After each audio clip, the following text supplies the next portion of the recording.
Guys, कैसे हो आप सब। तो वीडियो की थंबनेल देख के आपको पता ही चल गया होगा कि ये वीडियो किसके ऊपर होने वाली है, किस टॉपिक के ऊपर। तो इस वीडियो में हम बात करेंगे बायोटेक्नोलॉजी ब्रांच के ऊपर।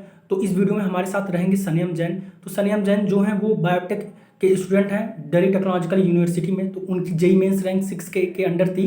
तो उन्होंने सॉफ्टवेयर रिलेटेड ब्रांचेज मतलब उन्होंने CSIT के ऊपर बायोटेक लिया क्योंकि उनको बायोटेक्नोलॉजी में इंटरेस्ट था। तो साथ ही इस वीडियो में हम कुछ टॉपिक्स कवर करेंगे, जैसा कि काफ़ी स्टूडेंट को ये डाउट रहता है क्या बायोटेक में प्लेसमेंट होती है, क्या अगर मेरा इंटरेस्ट भी रहता है बायोटेक्नोलॉजी में और मेरी रैंक अच्छी आती है तो क्या मैं अगर CS रिलेटेड ब्रांचेज ना लेता हूँ, मैं बायोटेक प्रीफर करता हूँ तो बाद में मुझे कोई रिग्रेट या कोई मुझे ये रिग्रेट तो नहीं होगी कि नहीं यार मुझे CSE ले लेना चाहिए था। तो इस वीडियो में हम इन टॉपिक को कवर करेंगे। तो बिना देरी करते हुए इस वीडियो को करते हैं स्टार्ट।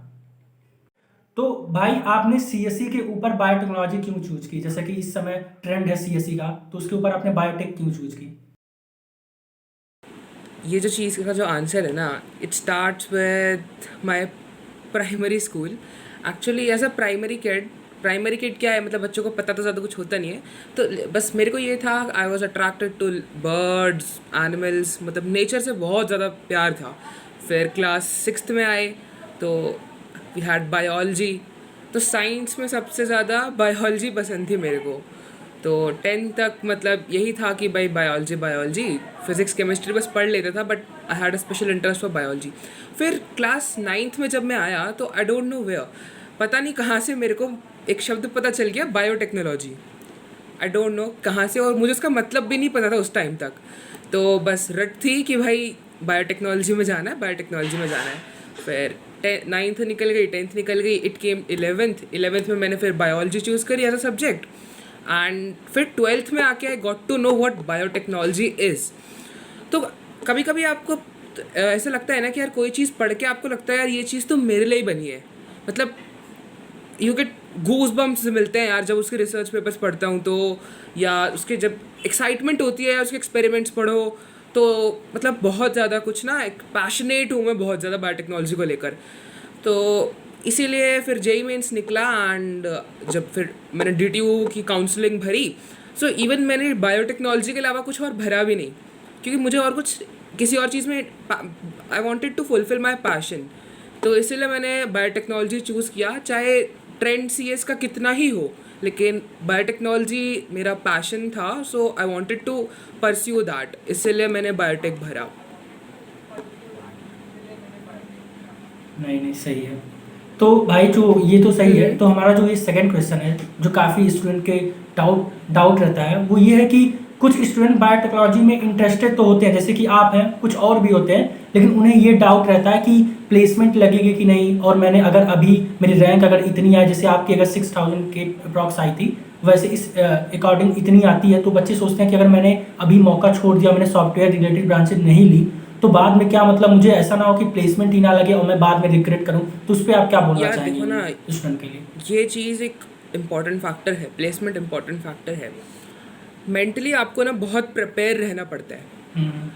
इस चीज़ को लेकर। यार अगर आप हाईली डेडिकेटेड हो ना उस चीज़ के लिए, किसी पर्टिकुलर चीज़ के लिए, तो फिर ये सारी चीज़ें मैटर नहीं करती कि भाई आई एम फोकस्ड कि मेरे को कहाँ जाना है, क्या करना है। तो फिर ना रास्ते अपने आप खुलते जाएंगे। अगर भाई एक चीज़ सुनो, जैसे किसी की रैंक सिक्योर आ गई, बट उसने अच्छी खासी रैंक आ गई, उसने CS ले ली, अब CS में उसका इंटरेस्ट नहीं है, तो कर घिस घिस के उसने चलो एवरेज CGPA भी उठा ली, ठीक है, बीटेक में CS के अंदर, क्या वो आगे ग्रोथ कर पाएगा फिर अपनी लाइफ में? उसकी प्लेसमेंट भी लग गई है ना। नहीं कर अगर पाएगा उसका वो। इंटरेस्ट ही नहीं है तो वो अपनी उसमें अपनी फील्ड में ग्रोथ नहीं कर पाएगा। और अगर आप भाई अगर किसी को सैचुरेशन चाहिए अपनी लाइफ में तो ठीक है, दैट्स गुड, आपने एक अच्छी सी रिसेंट जॉब ले ली एंड यू आर ओके। लेकिन अगर किसी का कुछ ड्रीम है कि यार, अगर आप हाईली डेडिकेटेड हो बायोटेक्नोलॉजी के लिए, अगर कोई भी स्टूडेंट मेरी तरह, तो आई वुड हाईली रिकमेंड कि यार उसको लो, बायोटेक को लो। हाँ, बात यह है कि प्लेसमेंट का इशू रहता है, लेकिन कैंपस प्लेसमेंट में बोलूँगा कि उतना अच्छा नहीं है, ठीक है, हमारे कॉलेज के अंदर। But if you apply go for non campus, you can get decent jobs. अच्छा, बायोटेक के अंदर, इस इंडस्ट्री के अंदर प्लेसमेंट को लेके एक चीज़ जो इम्पोर्टेंट है वो है, this industry demands experience and high qualification. Industry जो है ये दो चीज़ों पर बहुत फोकस करती है। तो अगर आप एक बायोटेक ग्रेजुएट निकल रहे हो और आप सोचो भाई मैं तो किसी बहुत बड़ी कंपनी में जॉब कर लूँ, जैसे बीटेक सीएस वाला निकलता है तो उसको गूगल में भी मिल सकती है जॉब, है ना। लेकिन अगर वो इनकेस आईआईटी से निकलता है, डीटीयू में भी, डीटीयू से भी अमेजोन के अंदर निकलती है प्लेस सीएस और सॉफ्टवेयर में करके। लेकिन अगर आप सोचो कि बीटेक बायोटेक्नोलॉजी करके मैं सन फार्मा या बायोकॉन के अंदर जॉब करूँ, these are the two great pointers in biotech industry, Sun Pharma और बायोकॉन। तो यार वहाँ आप थोड़ा सा लाग करोगे। बायोटेक की इंडस्ट्री में एक्सपीरियंस और दोनों क्वालिफिकेशन का डिमांड है।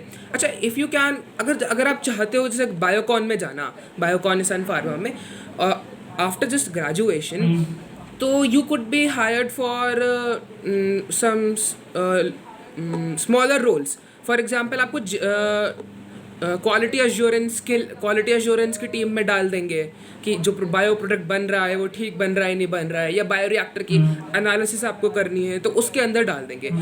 तो थोड़े से सीनियर रोल्स नहीं मिलते ग्रेजुएट्स को, फ्रेशर्स को खासकर। लेकिन आफ्टर यू डू एमटेक, ठीक है, एमटेक में आपके प्रोजेक्ट्स अच्छे हैं तो अच्छा है कि आपको अच्छी जॉब्स मिल सकती हैं। और अगर आपने जैसे बीटेक के बाद अगर आपने गेट क्वालिफाई कर लिया, ठीक है, तो you can even go for JRF in research institutions in India as well as abroad. तो गेट क्वालिफिकेशन, और जैसे अगर कुछ स्टूडेंट्स हैं जो कि एमएससी बायोटेक्नोलॉजी हैं, तो बीएससी बायोटेक्नोलॉजी स्टूडेंट्स तो गेट के लिए एलिजिबल नहीं होते, एमएससी बायोटेक स्टूडेंट्स एलिजिबल होते हैं। तो MSc biotechnology students after giving GATE बहुत अच्छी स्कोप हो जाता है अगर आप गेट क्वालिफाई कर लेते हो। Same with the case of BTech biotechnology, GATE निकालो अच्छा सा, फिर आपको मिल जाएगा, अच्छा जॉब मिल जाएगा। तो अगर यही कहूँगा कि कोई अगर स्टूडेंट तो है भाई हाईली एक बार- डेडिकेटेड है इस फील्ड में, तो वो बोलिए। ना ले सॉफ्टवेयर, इसी को ले और इसी में अपना करियर बिल्ड करे। और जैसे जैसे एक्सपीरियंस बढ़ता है तो पे बहुत ही अच्छी हो जाती है, पे बहुत ही बढ़िया होती है। हम्म, हम्म।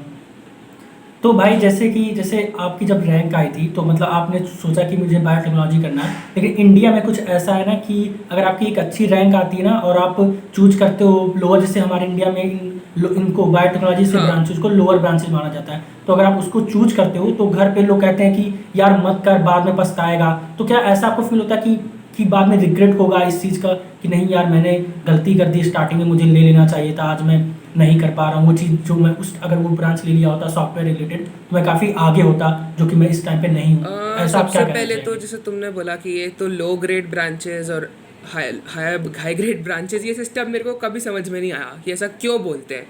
भाई हर फील्ड अलग है एक दूसरे से, यू कांट कंपेयर कि यार civil is better than mechanical. Civil का अपना स्कोप है, मैकेनिकल का अपना स्कोप है, बायोटेक का अपना स्कोप है, केमिकल का अपना स्कोप है। तो फर्स्ट ऑफ ऑल मैं तो चाहूँगा कि अवेयरनेस जगे लोगों में, और कि जो ये लो ग्रेड और हाई ग्रेड का जो सिस्टम है वो ख़त्म हो।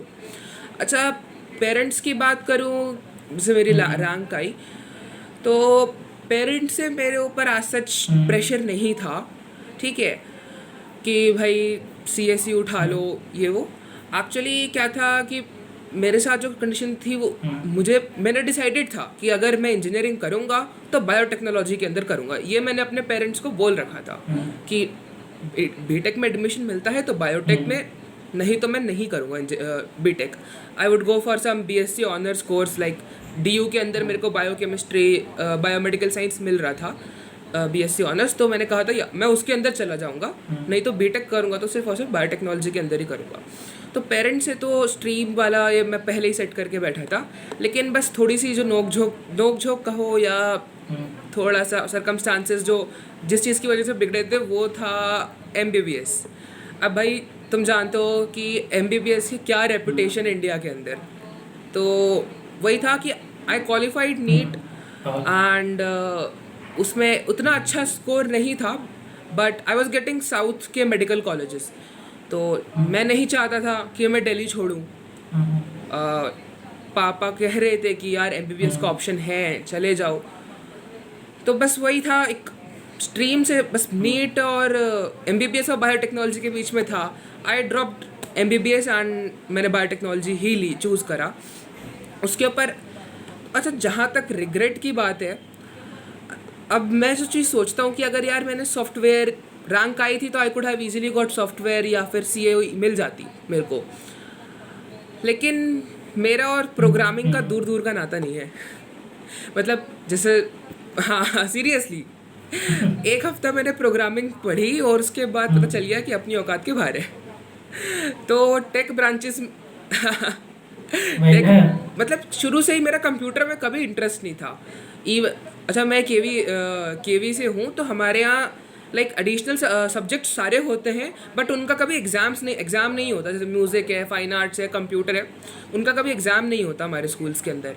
तो सब्जेक्ट था स्कूल के अंदर, तो बस सब्जेक्ट था, कभी पढ़ना था नहीं, एग्ज़ाम होता नहीं था, तो पढ़ना क्यों है। और टीचर अगर कुछ पढ़ा भी रहे हैं तो वो मेरे कभी पल्ले नहीं पड़ता था। 9th-10th में आईटी थी, मेरे कुछ पल्ले नहीं पड़ी। फिर 11th में तो मैंने ली ही नहीं सीएस। फिर तो भाई मेरे को, फिर जब सेमेस्टर 2 में आके programming as a course, compulsory course था, तो शुरू के एक हफ्ता पढ़ा। उसके बाद पता चल गया कि भाई मेरे प्रोग्रामिंग मेरे बस की नहीं है। तो अगर मैं टेक ब्रांच लेता तो मेरा कोई फ्यूचर ही नहीं होता, मुझे कुछ समझ में ही नहीं आता। ठीक है, अब अगर दूसरी फिजिक्स सही। की, सिविल वगैरह की बात करूं, तो फिजिक्स ही ऐसी चीज़ है कि जो बस ठीक है, निकल गई, अब नहीं पढ़नी। तो इसीलिए जो बेस्ट स्ट्रीम थी मेरे लिए, इट कुड बी बायोटेक्नोलॉजी, या फिर अगर मैं केमिकल चूज़ कर लेता तो। बट शुरू से ही बायोटेक्नोलॉजी सोचा था, तो वही बायोटेक्नोलॉजी ही चूज़ करा। एंड आगे भी कुछ प्लान्स है मेरे कि किस किस तरीके से आगे चलना है बायोटेक्नोलॉजी के फील्ड के अंदर ही। और जो उसके सब्जेक्ट्स जो है ना बायोटेक्नोलॉजी के, वो हाईली बहुत ही इंटरेस्टिंग है। मतलब यू आर जस्ट, एक बार अगर कोई लाइफ साइंसेस का बंदा हो, अगर बायोटेक्नोलॉजी में घुस जाए, जिसे अच्छा खासा इंटरेस्ट हो लाइफ साइंस में, तो मतलब मज़ा आ जाता है। इम्यून सेल्स के बारे में पढ़ना, कैंसर के बारे में पढ़ना, ड्रग्स का डिस्कवरी करना कि भाई जो डॉक्टर दवाई लिख रहा है उस दवाई को बनाएगा कौन, बायोटेक्नोलॉजिस्ट।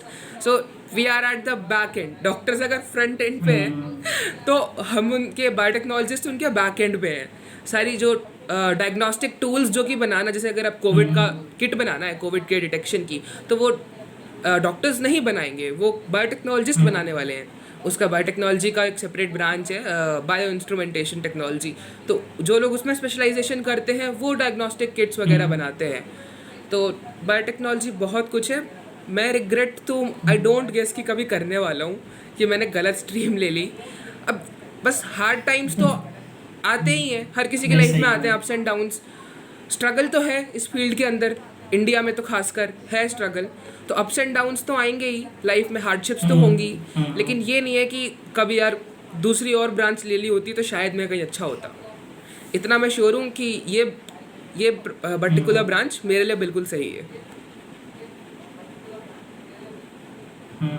तो भाई का कहने का मतलब ये था, इस वीडियो का मेरा मतलब इस वीडियो का बनाने का पर्पज ये था कि जैसे कि मैं भी कहीं पे सुनता था, कुछ रिलेटिव्स थे जो नीट की प्रिपरेशन करते थे, तो मेरी कभी बातें होती थी कि आप भी बीटेक कर सकते हैं तो बायोटेक से कर सकते हैं, तो वो कहते थे कि नहीं बायोटेक्नोलॉजी में कुछ रखा नहीं है, प्लेसमेंट होती नहीं है लोग, तो ऐसी ऐसी चीज़ें काफ़ी अफवाहें रहती थी। तो मतलब भाई ने जैसा बताया कि अगर आपको इंटरेस्ट है बायोटेक्नोलॉजी में तो मत सोचो कि CSIT की प्लेसमेंट कितनी जाती है, क्योंकि अगर आपका इंटरेस्ट नहीं होगा तो आप रिग्रेट करोगे। आपकी प्लेसमेंट के लिए आप बैठ के मतलब आप बैठोगे लेकिन आपको बिल्कुल नॉलेज ही नहीं होगी तो आप प्लेस ही नहीं होगे और क्या करोगे। और काफ़ियों को मैंने देखा भी है कि उनको नॉलेज भी तो हो जाती है, लेकिन जब उनको जॉब लगती है तो उसमें वो फील नहीं आता जो उनको बायोटेक्नोलॉजी में जो इंटरेस्ट रहता है, उस अगर रिलेटेड जॉब करते जो फील आता, तो वो भी काफ़ी बाद में रिग्रेट करते हैं, यार मैं ये जॉब कर नहीं सकता, मैं क्या करूँ, मैंने गलत चूज कर लिया कि पेरेंट्स की अपनी बात सुन के कि भाई मुझको CS लेना चाहिए था और आज मैं कोडिंग कर रहा हूँ, लेकिन मुझे ये करना ही नहीं था। तो जैसे कि संयम भाई ने बताया कि हाँ बायोटेक्नोलॉजी ब्रांच भी एक अच्छी ब्रांच होती है, तो अगर आपका